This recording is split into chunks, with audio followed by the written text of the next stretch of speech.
Whereabouts are you, by the way, geographically in the States? I'm in Nashville today. Okay. And I know this is the start of your day, and it's kind of like our mid-afternoon now here in London.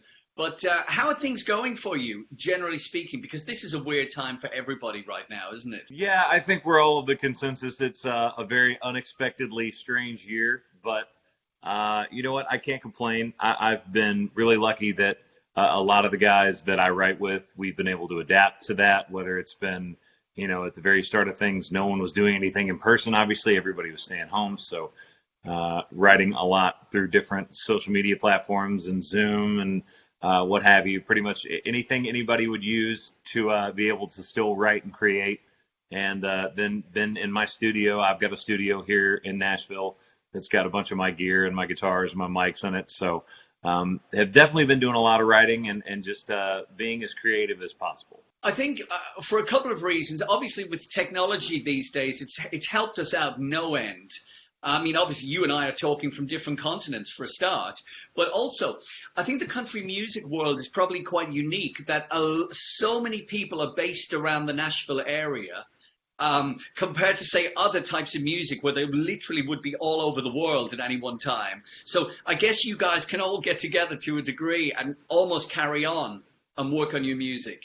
Yeah, and even people that aren't here. I was just talking with one of my really good friends that I write with, Ashley Gorley, who's really, really successful in the country space. And, even when he was down with his family, they kind of went to a different part of the country and just decided they were going to have a lot of family time. He was writing pretty much every day.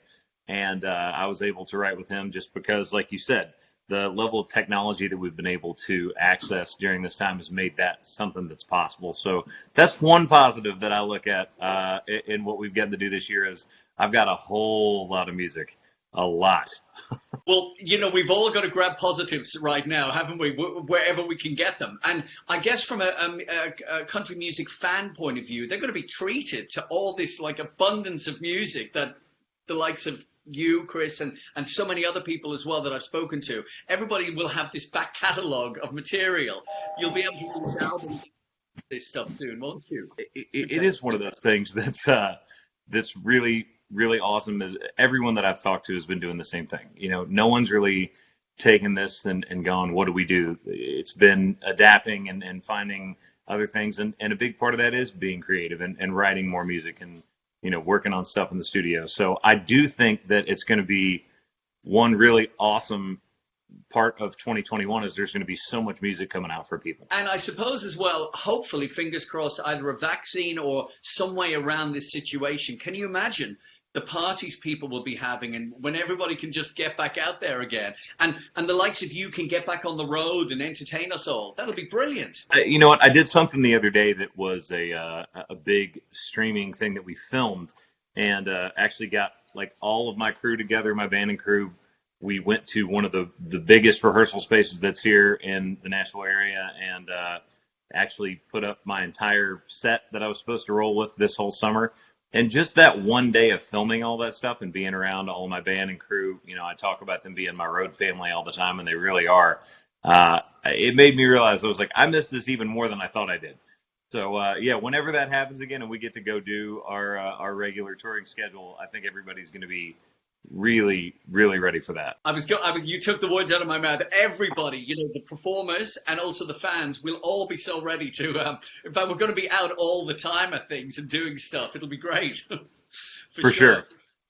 Have you got an album? You've got an album coming out soon as well, haven't you? Yeah. And it might be more than one album. That's like you said, that's the side effect of, us being able to have so much downtime as musicians. So, there's definitely going to be a whole lot of new music coming from me very soon. And, lots of guest tracks, lots of stuff that I've teased on my social media over the past year and stuff that I'll continue to tease going forward. It's a bit of a double-edged sword. I know it's a little bit annoying when I'm like, hey, here's something that you can't have yet, but check it out. But there's going to be a lot for people to put their ears on. I've seen some of those things, and it's almost like, oh, come on, let's have it. But yeah, it will be a wonderful time, and it'll be a huge celebration too. In fact, we'll be swamped with stuff. It'll be incredible.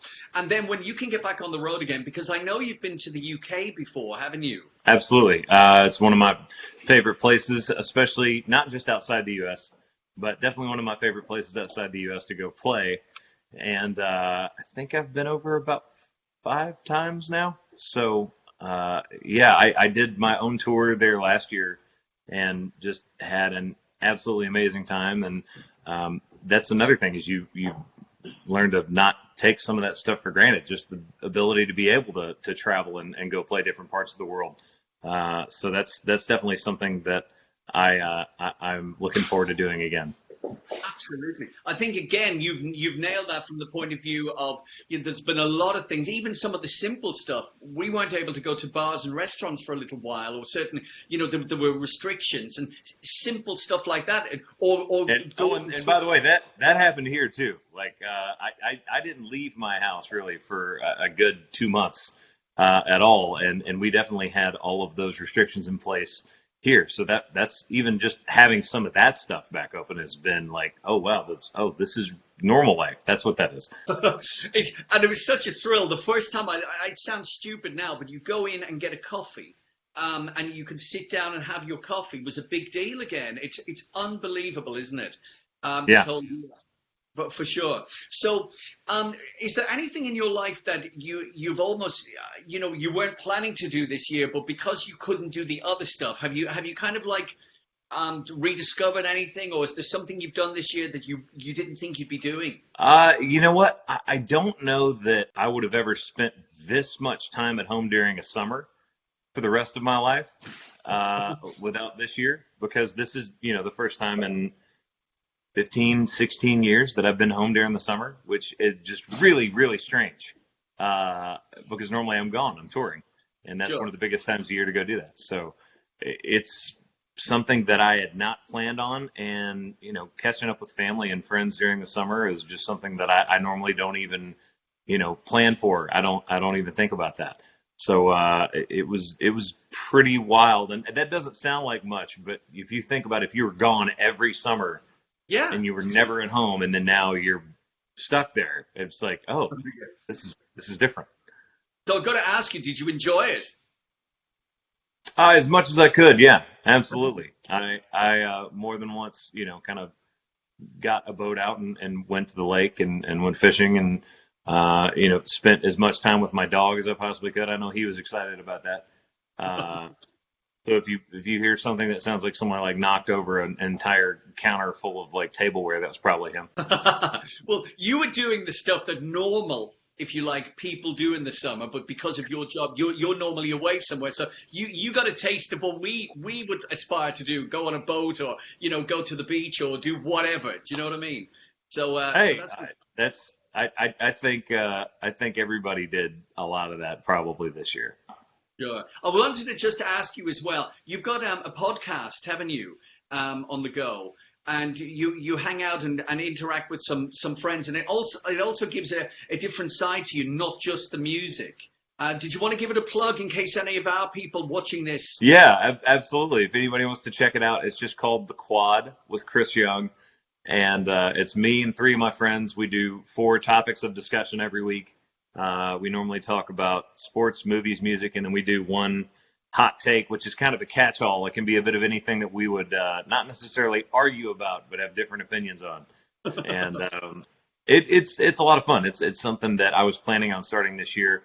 Obviously, when we started it and everything was shut down, it was a little bit difficult to navigate because if you're doing sports, music, and movies, and all of those are shut down, it was a bit interesting at the beginning of the podcast to find enough stuff to talk about. But obviously now there's a whole lot to discuss, and yeah, we just we haven't really advertised it anywhere. I haven't really put any advertising dollars behind it. It's just something we've been doing, and we just crossed 150,000 hours of listenership in this year. So pretty cool. Well, I think you'll have a few more now that I've given you the opportunity to mention it here as well. So good luck with that.